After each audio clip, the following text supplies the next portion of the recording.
야담상회를 찾아주신 마님들과 선비님들 감사드리옵니다. 여러분들의 간에 두루 만복이 깃들기를 기원합니다.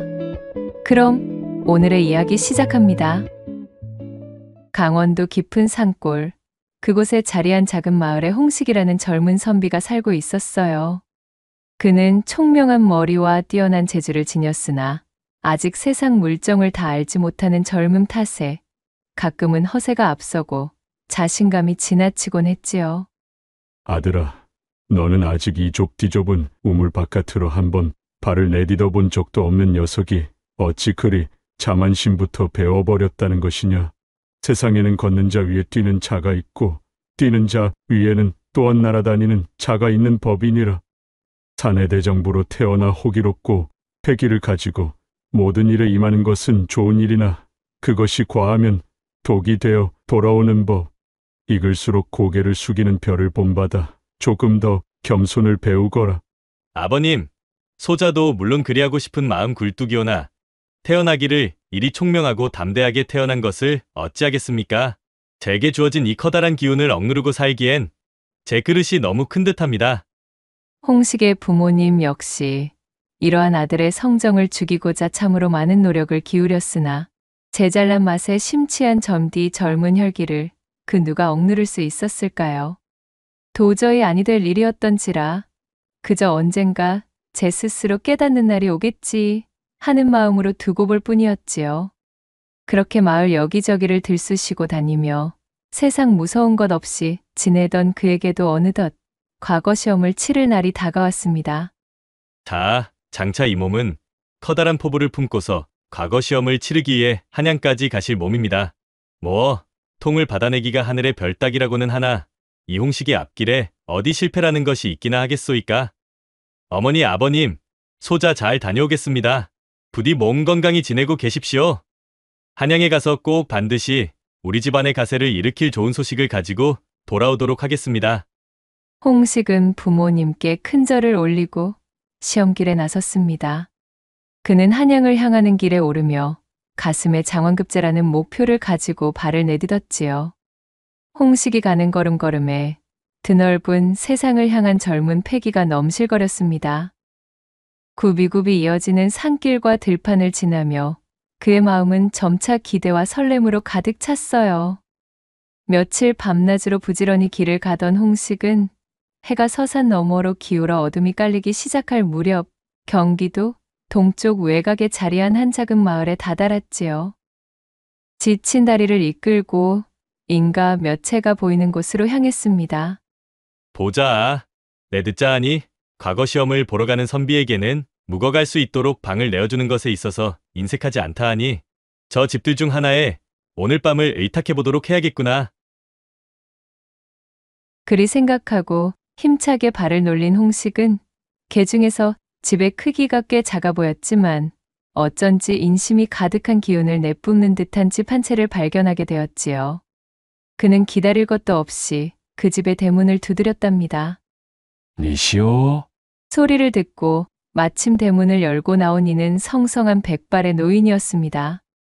노인은 고개를 들어 올려 홍식의 행색을 살피고는 후덕한 웃음을 지어 보였습니다. 어르신, 이거 실례가 많습니다. 혹여나 이 댁에 하룻밤 묵어갈 수는 없겠습니까?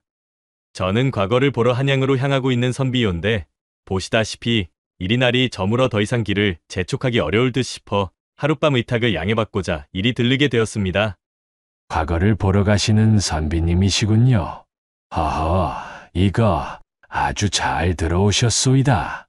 자, 어서 들어오시오. 장차 큰일을 도모하기 위해 나서시는 분께서 이리 험한 밤길을 가실 수는 없는 노릇이지. 사양 말고 우리 집에서 편히 묵었다가 가시오.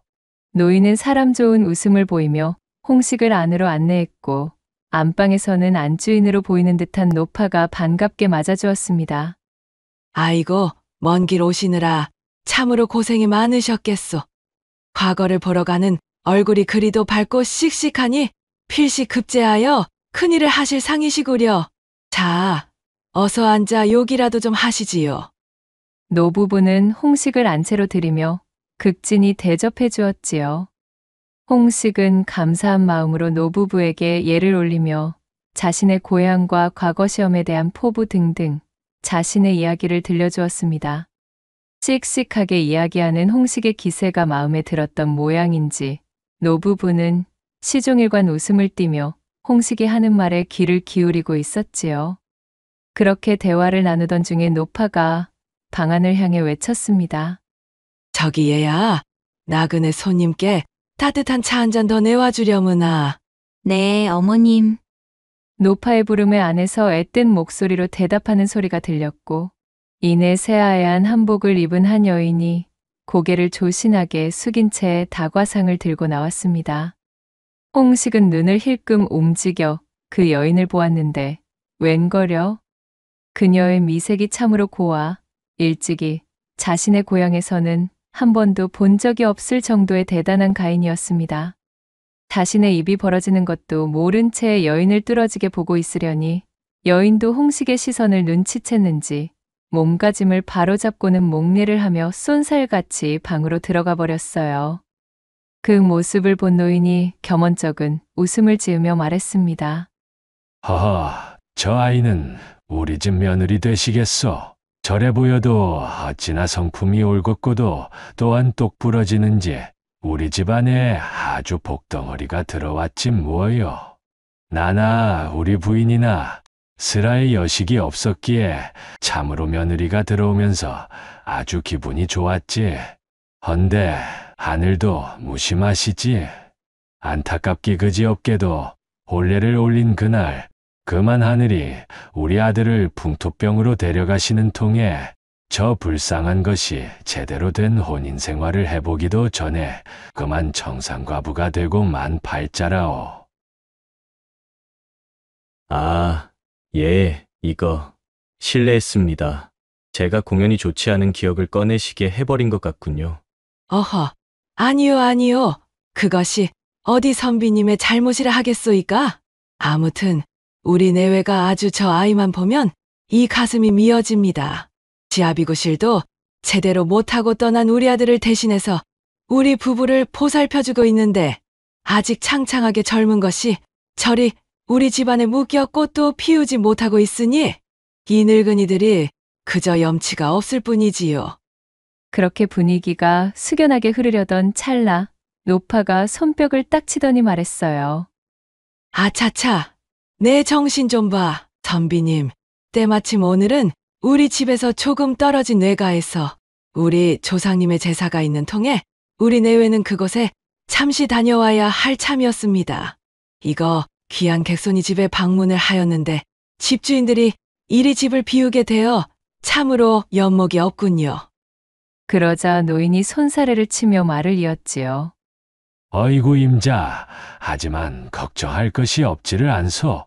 우리 며느라기가 집에 있을 예정이니 아예 빈집도 아니올시다. 우리 집이 아쉽게도 손님만 따로 묵고 가실 손님방은 없는 좁디 좁은 집이지만 온돌이 뜨끈하게 들어오는 큰 방이 있으니 거기서 지내시면 되시겠구려. 저희가 나가면서 우리 며느리에게도 이야기해두겠소. 우리 며느리가 좀 어린 나이이나 속은 참으로 깊고 야무져서 손님 접대 하나는 잘 해줄 것이오. 허니 불편함 없도록 잘 보살펴 줄 테니 염려 놓으시오. 노부부는 홍식에게 거듭 미안함을 표하며 제사 준비를 위해 잠시 집을 비워야 하는 사정을 설명했어요. 홍식은 노부부의 따뜻한 인심에 감사하면서도 한편으로는 아까 전 스쳐 지나간 며느리에 대한 막연한 호기심을 느끼고 있었습니다. 자신의 염통에 누군가 바람이라도 불어넣은 듯 쿵쾅쿵쾅 힘차게 요동치고 있었지요. 노부부는 꽤나 오랜 시간 방 안에서 며느리와 이것저것 이야기를 나누더니 이내 외출 준비를 마치고는 밖으로 나와 홍식과 인사를 나눈 후 집을 나섰습니다. 아까 전 흰색 한복을 곱게 차려입었던 며느리가 대문에 빗장을 걸고는 몸을 돌려 홍식과 마주 섰지요. 그녀는 젊은 나이임에도 불구하고 단아하고 기품 있는 태도를 지니고 있었습니다. 수줍은 듯 살짝 고개를 숙이며 홍식에게 정중히 인사를 올리는 것이었어요. 먼 길 오시느라 고생이 많으셨습니다, 손님. 이제부터는 제가 시부모님을 대신하여 손님을 모시게 되었사옵니다. 집안이 누추하고 저희 응대가 많이 부족하더라도 모쪼록 편히 지내주시면 감사하겠습니다. 며느리의 목소리는 나긋했지만 어딘가 단단함이 느껴졌습니다. 홍식은 며느리의 고운 얼굴과 단정한 모습을 눈으로 담으며 자꾸만 제 마음이 흔들리는 것을 느꼈어요. 별 말씀을요. 콧대 높던 자신의 그 기세는 어디로 갔는지 홍식은 며느리 앞에서 연거푸 말을 더듬으며 그렇게 그녀의 안내를 받아 마루로 올라섰습니다. 이내 정성껏 차려진 저녁상까지 물리자 며느리는 홍식을 방으로 안내했지요. 방 안에는 깨끗하게 정돈된 이부자리 2채가 놓여 있었습니다. 그것을 의아하게 생각한 홍식이 슬그머니 며느리를 바라보자 며느리가 고개를 조아리며 얼굴을 붉히고는 말했어요. 남녀가 유별하나 안타깝게도 현재 저희 집에는 방이 2칸뿐이옵니다. 시부모님이 쓰시는 방이 너무도 누추하고 천정에서 물까지 새는지라 그곳에는 손님을 도저히 머무르게 하실 수 없다 하시고는 저에게 신신당부를 하신 통에 어쩔 수 없이 이 방으로 모셨습니다.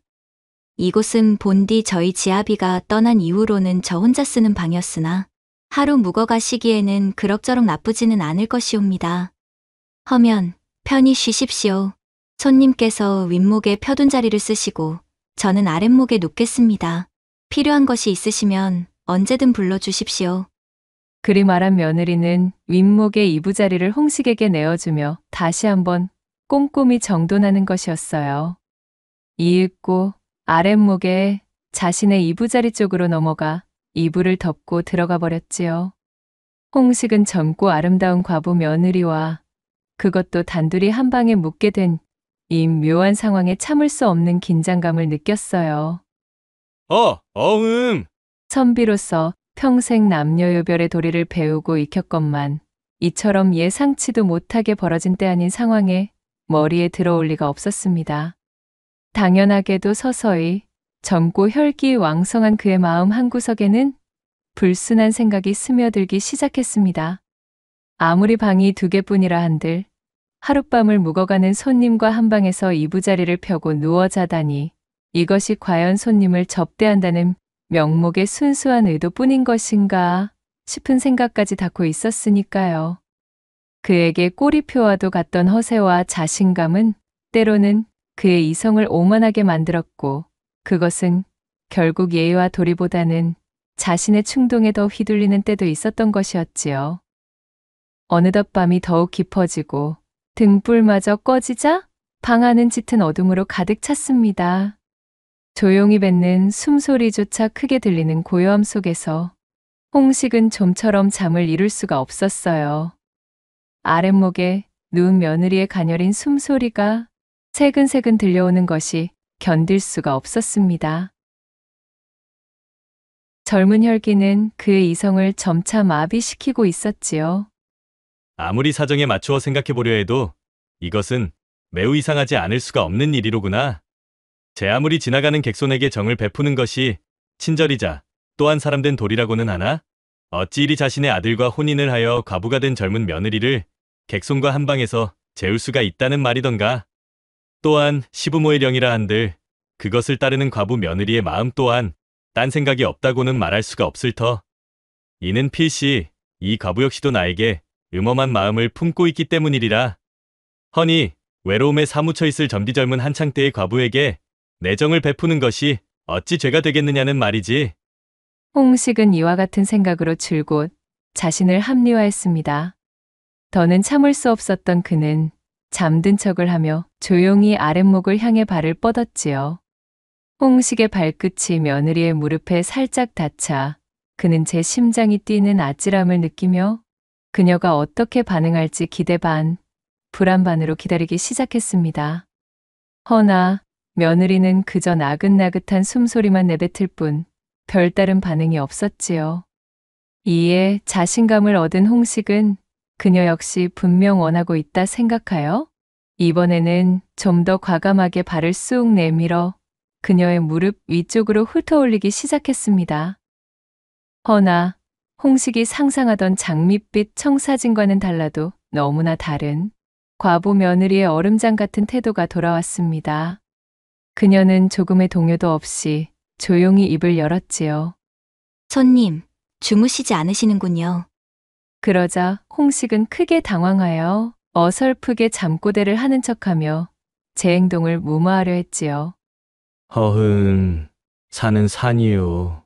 또한 물은 물이로다. 그러나 며느리의 목소리는 더욱 단호하고 분명해졌습니다. 그 냉랭함이 몹시도 뾰족하여 흡사 어둠 속에서도 그 기운이 느껴지는 듯 했지요. 손님, 방금 하신 행동이 무엇을 의미하는지 손님 스스로가 가장 잘 아실 것입니다.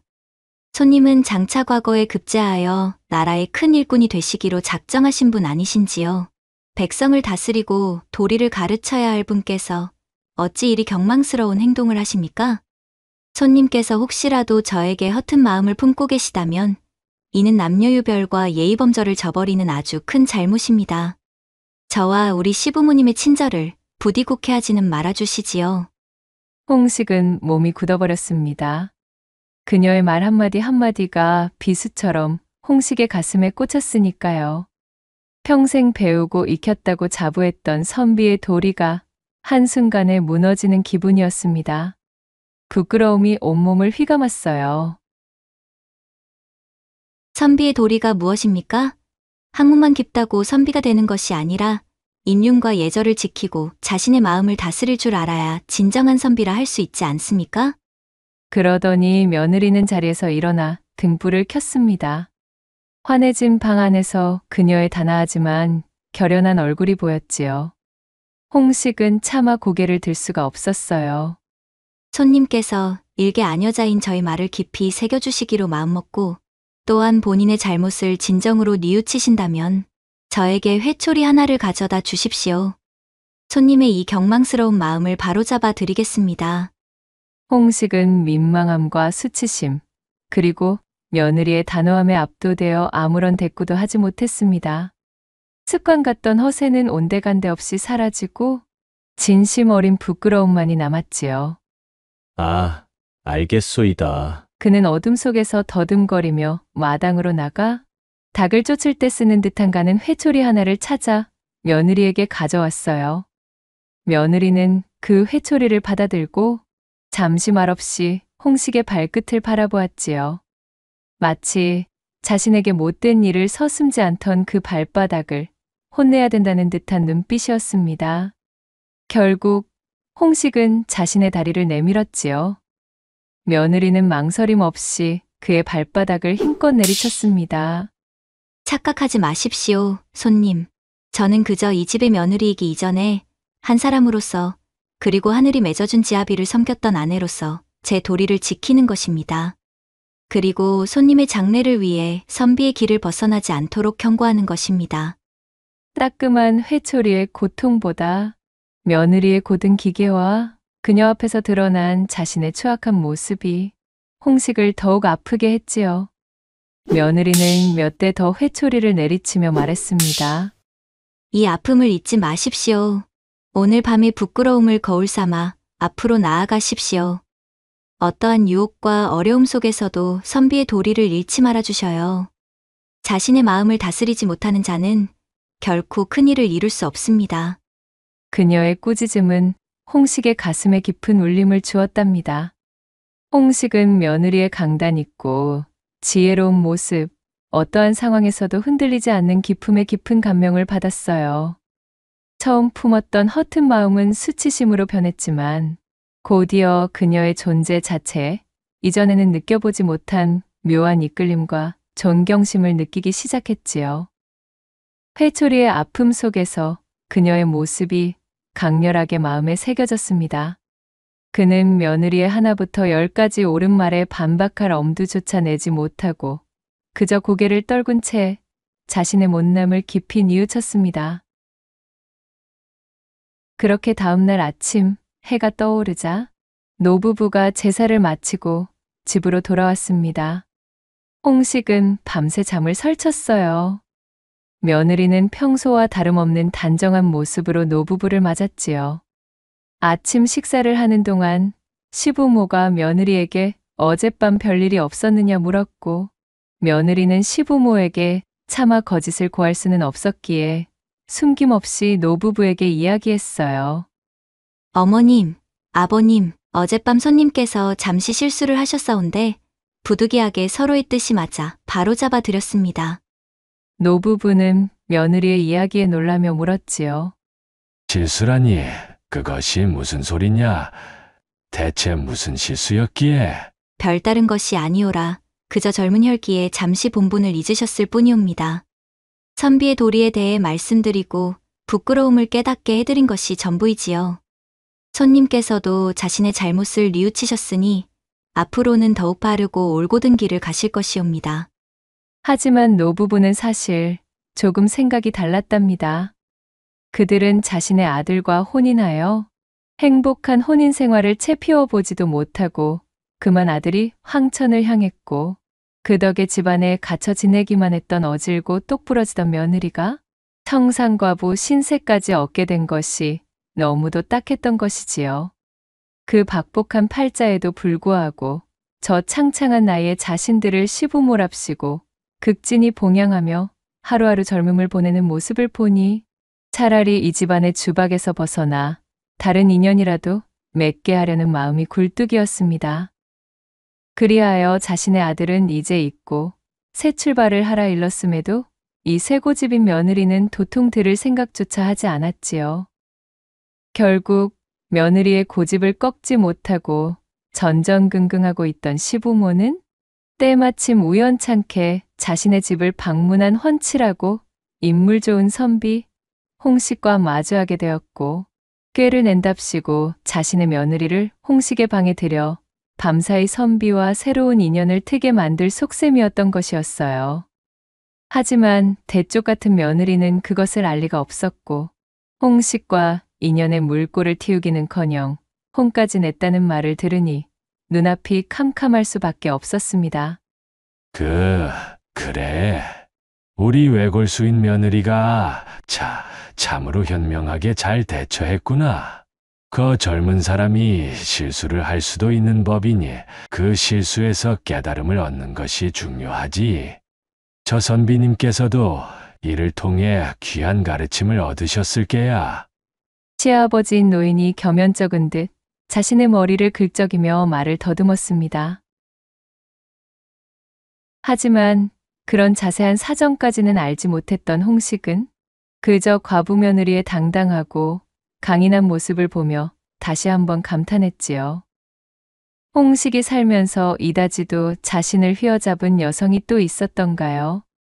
어젯밤의 수치심은 점차 며느리에 대한 깊은 존경심으로 변해가고 있었어요. 홍식은 아침 식사를 마치고 노부부에게 정중히 감사를 표했습니다. 어젯밤 저희 경망스러운 행동에 대해 진심으로 사과드립니다. 여느님의 준엄한 가르침 덕분에 제가 큰 깨달음을 얻었습니다. 평생 그 은혜를 잊지 않겠습니다. 노부부는 괜찮다며 홍식을 다독였지요. 며느리는 그저 조용히 고개를 숙여 인사를 받았어요. 홍식은 과거 시험이 급하기도 했지만 어젯밤의 부끄러움과 며느리에게서 느낀 복잡한 감정 때문에 더 이상 머무르기 어려웠습니다. 서둘러 짐을 챙겨 인사를 올리고는 그 집을 나섰지요.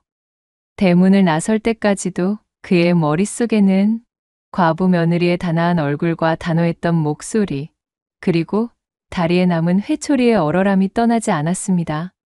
물론 자신의 발끝을 간지럽히던 그녀의 무릎과 허벅지의 부드러운 감촉 또한 잊지 못했지요.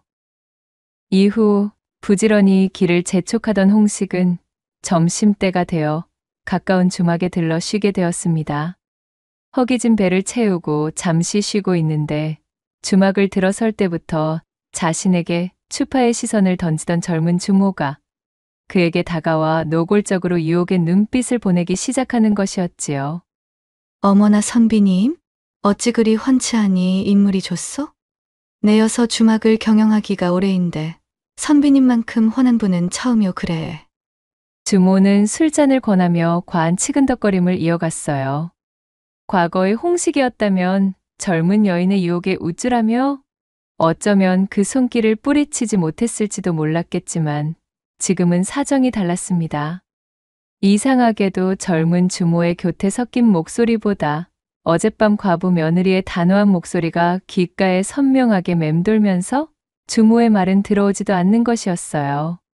선비의 도리가 무엇입니까?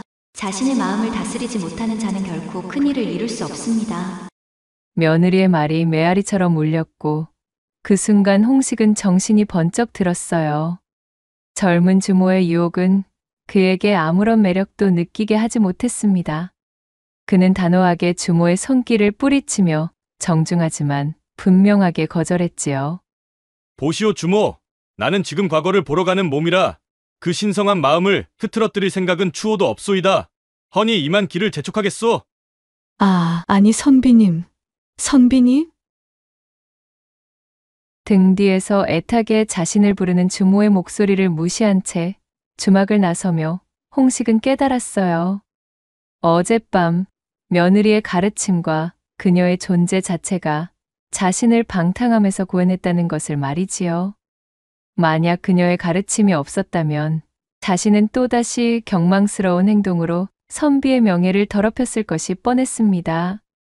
어쩌면 저 젊은 주모와 놀아나다 그의 서방에게 걸려 곤죽이 되도록 얻어맞고 과거 시험을 치를 수조차 없는 만신창이가 되었을지도 모를 일이었으니까요. 허허, 세상에나. 이토록 내 마음에 깊이 들어와 박힌 여인이 일찍이 있었던가. 이는 분명 하늘이 내 팔자를 고쳐주기 위해 인연을 내린 것이 분명하도다.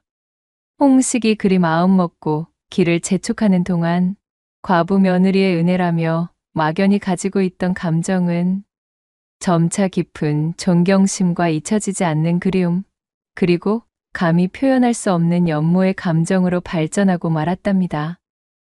과거 시험장에 도착한 홍식은 열심히 시험에 임했으나 결과는 보기 좋게 낙방이었습니다.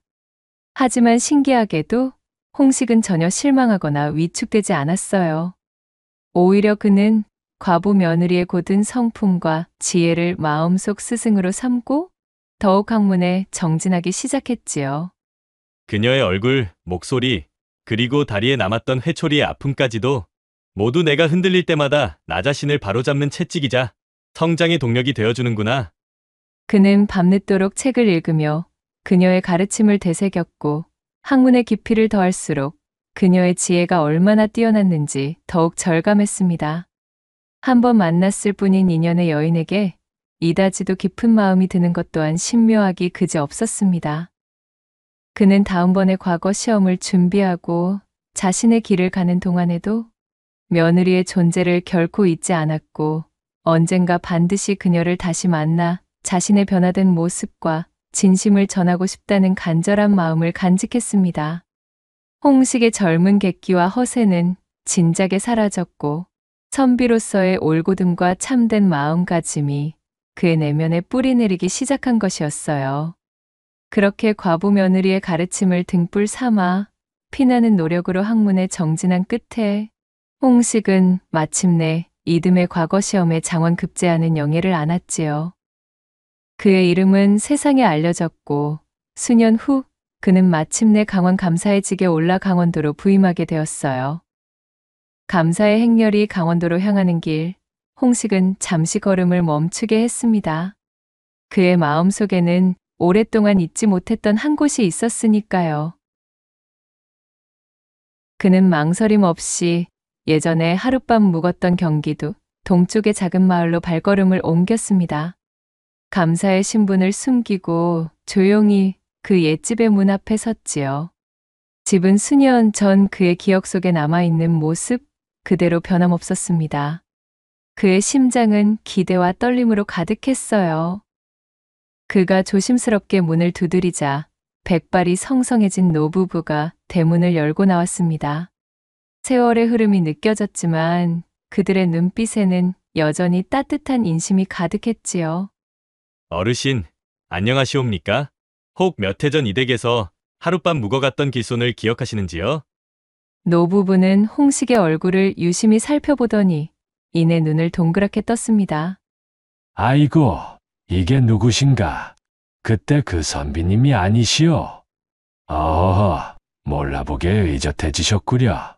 노부부는 몰라보게 성장하고 변모한 홍식의 모습에 기뻐하며 그를 집 안으로 맞이했습니다.